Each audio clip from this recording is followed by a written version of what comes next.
Good evening mga kaibon, mga idol. So, andito tayo sa aking mini aviary. So, for today's video ay i-update ko kayo sa mga pangyayari dito sa aking ibunan.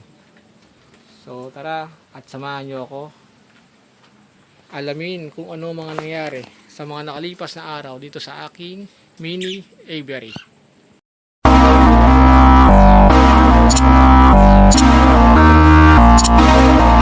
So, welcome back mga kaibon. So, update na nga tayo sa ating mga alagang ibon. So, matagal na rin tayo hindi nakapag-upload. So, ito na nga yung ating update sa mga alaga natin. So, kung napansin nyo, meron tayo sa labas. So, ayan. Naglagay tayo ng extension na kulungan dahil hindi nakakasya sa loob yung ating yung mga cage na yan. Ang bad news lang mga kaibon ay natakasan tayo rito. So, ayan. Natakasan tayo rito ng tatlong ibon. So bali apat yung nakatakas, nahuli natin tong isa. So ayan, nahuli natin. Tapos yung tatlo hindi na nabalik. Ayan, hindi na bumalik. So nasira nila yung cage sa gilid. So ayan, nasira nila, napunit. So dyan sila lumabas. So buti na lang hindi nakalabas lahat yung mga ibon na narito. Kaya ang ginawa natin mga kaibon, yung single cage na sa taas ay naibalik play natin sa loob. So yan, sa loob nabalik natin. At nagdagdag pa tayo ng isang AC type. Ayan, AC type na 15 by 24. Dahil nga nagsalang ulit tayo ng mga bagong breeder. So ayan, mga project na Crimino Opaline. So ito, ginawa ko na rin itong breeding cage. So ayan, tatlo na sila yung narito. So dun sa kabilang area, maglalagay din tayo dito sa kabilang side dyan. Maglalagay din tayo. So yun yung nangyari, natakasan tayo sa labas. At itong isang breeder natin dito mga kaibon, na naglalabas ng Lutino Opaline ay nagloko. Kumbaga nag-isa sila ng dalawa na hindi visual. So ayan, so may natin lang isang itlog dito na poster natin. So pagka-poster natin ng isang itlog, napisa naman dun kasi yung dalawang akay dito ay pinatay nung ng inahin. So lagay natin dito yung video sa kabila para makakita niyo mga kaibon. So ayan, pero ang good news mga kaibon ay meron ulit tayong mga paakay dito, paakay. So bali dalawa yung videos natin mga kaibon. So ihuli ko na yung isa. Unahin natin yung mga paakay natin. So nabanggit ko nga kanina na meron tayo ditong itlog na isa natira. So namatay din yung dalawang na napisa. Pero nung i-poster natin yung isang itlog na natira sa taas, ito ay napisa. At ang swerte natin at nag-visual yung akay. So visual na Lutino Opaline. So silipin natin mga kaibon.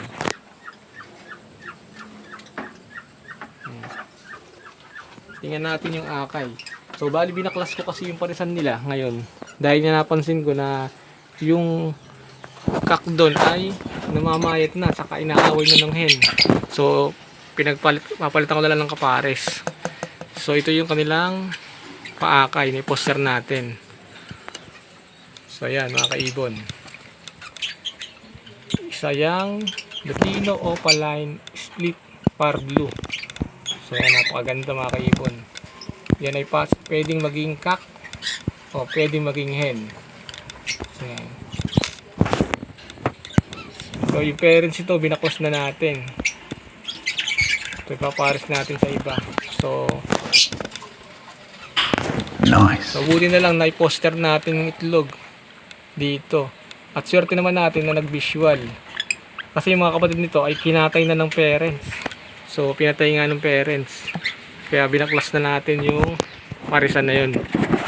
So subok naman tayo rin sa iba. Tapos dito sa kabilang side mga kaibon ay meron na ring akay. So ito yung parisan natin ng green split opa, split ino at decino. Decino. Ayan. So unang clutch nila, nagluwas sila ng visual na Lutino Opaline. So, yung akin nila, inarit sa taas. Yung unang akin nila. So, ayan. So, ito bagong parisan din natin ito mga kaibon. So, ayan. Yung parisan dito ay Lutino, possible split opa, ipkak, at isang Lutino Opaline na hen. So, ayan yung paakay nitong nung nasa babang kapares. So, ngayon silipin naman natin yung paakay nila ngayon. So, ito na mga kaibon. Ayan, sinusubuan pa ng parents. So, ayan yung magkapares. So, naglabas sila ng dalawa ngayon. So, dalawa. Ayan. So, parehas normal. Ayan. So, hindi sila nag red eye. Pero ito ay possible na split sa ino. So, ito isa ay green. Ito isa yata ay parang green din mga kaibon. So, yan. Yung kanilang parents. Ayan. So, ito ay ano na. Proven na yan mga kaibon. Parehas silang split sa ino. Tapos itong isa naman natin na breeder dito. So, ito naman yung parehas natin naging paakay. So, ayan. Ang paresan dito mga kaibon ay meron tayo ditong Yellow Bulls Opa split ino na hen. Ang kapares niya ay Green Pastel Opa post ino.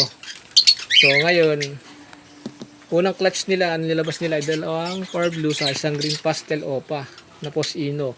So ngayong clutch nila nagkaroon sila ng akay. Kaya mga kaibon. So nagkaroon sila ng akay na 4. At ngayon ito ay nagbigay na siya ng visual na ino. So ayan, nakita niyo mga kaibon. Visual na ino. Naglabas na sila. So ito ay proven na na-split sa ino itong ating Green Pastel. So bali kapatid naman ito ay Lutino Opaline mga kaibon.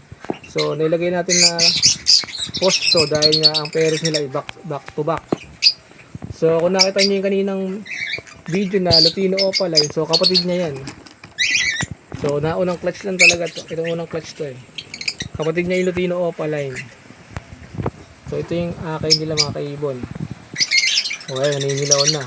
So mukhang Lutino Opaline na itong isa.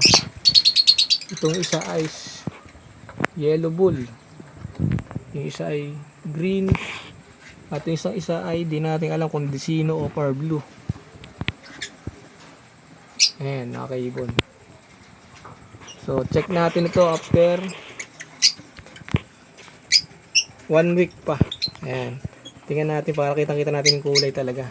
Pero itong sure tayo sa kulay nito. Mukhang Lutino na to. So ayan yung mga naging paakay natin mga kaibon. So nakawalan man tayo ng ibon sa labas, ay meron naman magandang napalit mga kaibon. At syempre meron pa tayong isang good news. So meron tayong bagong ibon dito mga idol. Kauna-unahan dito sa ating ibon. So ito na nga yung ating bagong ibon. So ayan. Kung nakita nyo, isa itong GCC o yung tinatawag nilang Green Chick Manure. So ayan. Wow! Isang ibon na naman yung ating na-unlock. So ayan, parang game lang, diba? Ayan. Kauna-una ang GCC sa ating ibunan. So napakagandang GCC. So bali ito nga pala, inapalit lang natin sa ating tropa rin na mag-iibon. So big shout out kay Sir Michael Maranan. So ayan, nabigyan na naman tayo ng gantong magandang ibon. Ayan, napalit natin sa kanya. Ayan. So bali yung unang ating ibon dito na Indian ringneck ay sa kanya rin ang galing. So ayan, so ang ganda ng ibon na narito. Ayan. Ayan. Bali kay Sir Michael din galing to. So salamat Sir Michael at nagkaroon ako ng ganitong kagandang ibon. Ayan. So ito ay parehas na hen. So hanapan pa natin to ng nakakapares. So ayan. Ito naman, ano rin, hen din to. Ayan. Hanapan din natin ng mga kapares at susubok naman tayo na mag-alaga ng ganitong klaseng ibon. So ayan. So kung meron kayong mga extrang kak dyan, baka naman. So ayan. So pag-usapan natin at baka makapalit ako sa inyo mga kaibon. Tatry naman tayo ng GCC. So ayan. GCC. So ito yung akin namang kakatail. So ayan. So hanggang ngayon hindi ko pa rin napapaakay ito. So hindi ko alam kung parehas din din ito. Pero may nangitlog na rito isa. Hindi ko lang alam kung sino sa dalawa. So ayan. So ayan. So ayan ang ginawa natin. Yun ang update natin. So nagpalit din tayo ng mga parisan dito. At meron din nga pala tayo dito mga kaibon na back to back na wild type. So ayan. So yung dating wild type natin na nag-iisa ay meron ng kapares. So itong kak ay galing din kay Sir Michael Maranan. So maraming salamat bro. So ayan. Ito yung mga dream bird natin. Sabi ko nga dati na isang pares lang na ganito okay na. Diba? At least meron nakitang iba-iba klaseng ibon sa ating aviary. So ayan. So banded na to mga kaibon. So hintayin natin na mag-itlog sila. Ayan. Saka ito naman, itong kabila naman ay yung ating bagong pares. Ito pinagpapares natin. So kung natin itong Lutino Opaline na hen, ito yung parents nung sa taas. Na dalawang green. So kasama na dun ay yung Lutino Opaline na nag-poster natin. So sila yung nagsubo dyan. Itong Lutino Opaline na to. Tapos ito namang Pablo dito. So ito yung producer natin ng Lutino Opaline. Ito yung kapares ng green na kumatay rin sa kanilang mga akay. So ayan. So sila naman yung pagpaparisin natin. So ito ay pastel Pablo, split opa, split ino. So nung kapares nito ay yung green. So lahat ng inaanak nila is puro opaline. So never ko pang nakita naglabas ng normal. Puro opaline yung nilalabas nila. So maganda rin to. So ito yung ating pa-project. Dahil possible dito sa pair na to ay mapapalabas tayo ng Crimino Opaline. Kasi nga itong Lutino natin dito ay nakasplit sa Par Blue. So malaki yung chance natin na mapapalabas ng Crimino Opaline dito. So ito sana magpares na sila. So ayan. Balik kahapon ko lang nilagay ito rito mga kaibon. So ayan. Ina-obserbahan pa rin natin. Naman kabilang side mga kaibon ay mayroon din tayo mga parisan dito. So ito ay Project Lutino Opaline. Ayan, so abangan ng ibon. So naging paake na rin natin to. So ito ay isang Lutino Opaline Split Par Blue DNA Cock. Ayan. Ang kapares niya ay Green Opaline Split Ino na hen. So ayan, sinalang na natin. So ito yung ating unang naisalang na Lutino Opaline na kak. Kasi yung mga kapatid niya is na out na natin. So, ayan. So magandang parisan. So medyo hintay na tayo ng ilang buwan pa at baka mag-breed na yan. Dito naman sa baba is meron tayong Project Crimino Opaline. Ayan. So ito lang talaga ito. Hindi ko lang alam kung ano talaga yung kak dito, 10. So ayan. So, hindi pa tayo sure sa gender nito. Medyo matagal-tagal na rin sila magkasama. So hindi ko na masyado na-obserbahan kasi may mga pasok nga. So, ayan. Pero tingin ko kak yung albino rito. Kung nagkakang albino rito, is maganda kasi split opa if kak. Kung magkak din tong isa, is ganun din. Torque Par Blue opa split ino.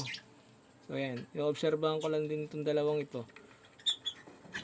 kung sino mag-iitlog sa kanila kasi hindi ko masyado na monitor kasi may pasok nga. So iniwanan ko na lang sa ilalim. So ayan.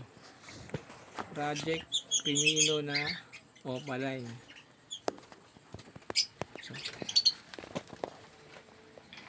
dito ka sa kabilang side mga kaibon, ang nakasalang naman natin dito is Project Lutino opaline din. So ito naman ay back to back green. So isang green split opa split ino at isang green opa split ino na hen. So yan. So back to back na green. Ayan. Medyo ano pa lang sila, medyo bata-bata pa na, siguro nasa 6 months ganyan. So hintay-hintay lang natin. Tapos dito sa kabilang side meron din tayo itong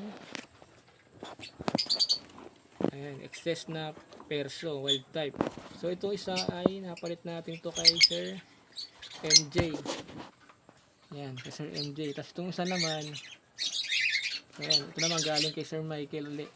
Ayan, binigay sa atin ni Sir Michael. Ayan, napakabait ni Sir Michael. Binigyan tayo ng gantong ibon. So ayan.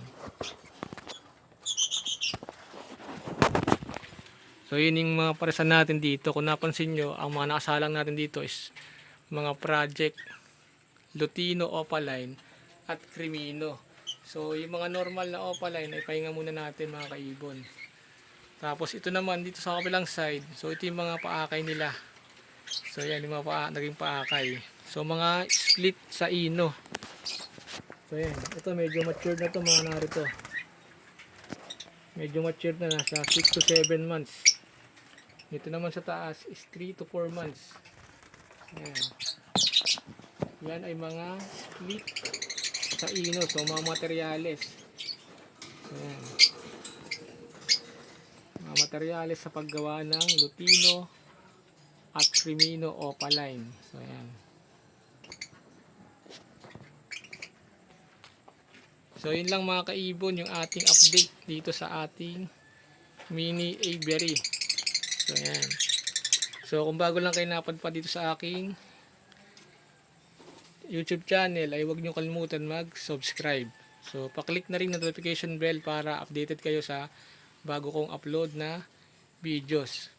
Bago tayong matapos ay shoutout muna tayo sa ating mga tropa na mag-iibon at kapwa ko vlogger.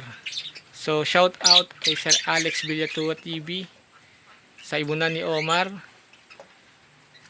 kay Pakumabi Vlogs, Brian Mirales, Sebastian Binsaginsin, Noel Colas, at sa lahat ng mga nakasuporta sa aking YouTube channel. At syempre big shout out na rin kay Sir Michael Maranan. So yan, sa pag-share ng kanilang magandang ibon. So yan, GCC. So kauna-unang ganitong klaseng ibon sa ating aviary. So yan. So yan, hanapan na natin ng kapares to. So kailangan natin ng GCC na kak. So yan. So yun lang muna yung update. So yan. So maraming salamat sa pagpanood and God bless us all.